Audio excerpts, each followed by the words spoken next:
सादगी भरा जीवन जीने वाले शास्त्री जी एक कुशल नेतृत्व वाले गांधीवादी नेता थे। लाल बहादुर शास्त्री का जन्म 2 अक्टूबर 1904 को उत्तर प्रदेश के वाराणसी से 7 मील दूर एक छोटे से रेलवे टाउन मुगल सराय में हुआ था। उनके पिता एक स्कूल शिक्षक थे।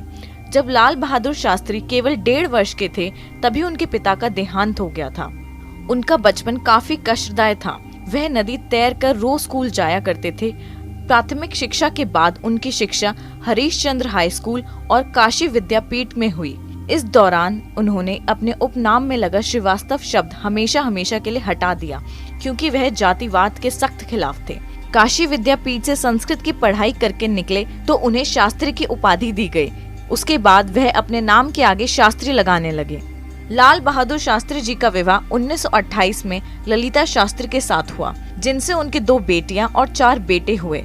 उन्होंने 1921 में गांधी असहयोग आंदोलन से लेकर 1942 तक अंग्रेजों भारत छोड़ो आंदोलन तक बढ़ चढ़कर हिस्सा लिया।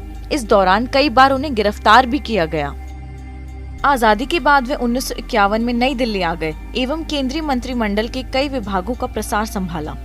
वह रेल मंत्री, परिवहन एवं संचार मंत्री, उद्योग मंत्री, गृह मंत्री रहे। आपको ये जानकर ताज्जुब होगा कि शास्त्री जी ने अपनी मां तक को नहीं बताया कि वह रेल मंत्री हैं, बल्कि सिर्फ ये बताया कि वह रेलवे में नौकरी करते हैं। शास्त्री जी एक बार किसी कार्यक्रम में आए थे। जब उनकी मां पूछते पूछते वहां पहुंची कि मेरा बेटा भी वहां आया है, वह रेलवे में नौकरी करता है, तो लोगों ने पूछा क्या नाम है आपके बेटे का।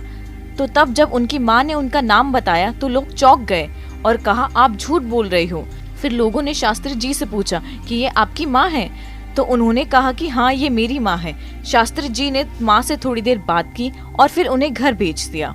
तो पत्रकारों ने उनसे पूछा कि आपने उनके सामने भाषण क्यों नहीं दिया, तो उन्होंने बोला कि उन्हें पता चला कि वो मंत्री हैं तो उनकी माँ उनसे सिफारिश करने लगेंगी और फिर वो मना नहीं कर पाएंगे और उन्हें अहंकार भी हो जाएगा। ये बात सुन के सब चौंक गए। शास्त्री जी बहुत सच्चे, निस्वार्थ, ईमानदार इंसान थे और उनका व्यक्तित्व काफी शांत था, जिसकी वजह से उन्हें शांति पुरुष भी बुलाया जाता है।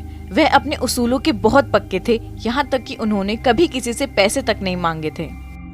जब 1964 में जवाहरलाल नेहरू की मृत्यु हुई तब लाल बहादुर शास्त्री जी को प्रधानमंत्री बनाया गया। उनके शासनकाल में 1965 में भारत और पाकिस्तान के बीच युद्ध हुआ। पाकिस्तान से युद्ध के दौरान देश में अन्न की कमी हो गई। देश भुखमरी की समस्या से गुजरने लगा था।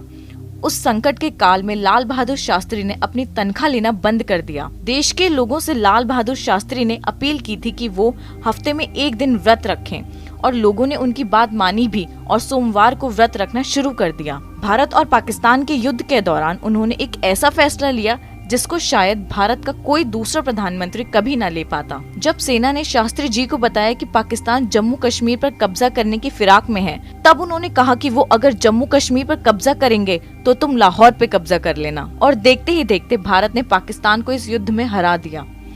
इसी दौरान शास्त्री जी ने जय जवान जय किसान का नारा भी दिया।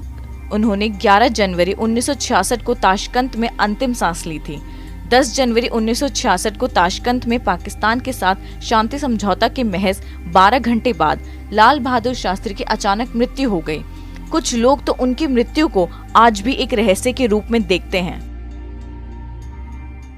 राजनीतिक शुचिता और ईमानदारी क्या होती है, इसे शास्त्री जी ने अपने कर्मों से दुनिया के सामने साबित किया। शायद आने वाली पीढ़ी इस बात पर यकीन भी ना करे कि इस देश के एक प्रधानमंत्री ने कार खरीदी तो उन्हें इसके लिए बैंक से लोन लेना पड़ा था। ऐसे शास्त्री जी को हम सब की तरफ से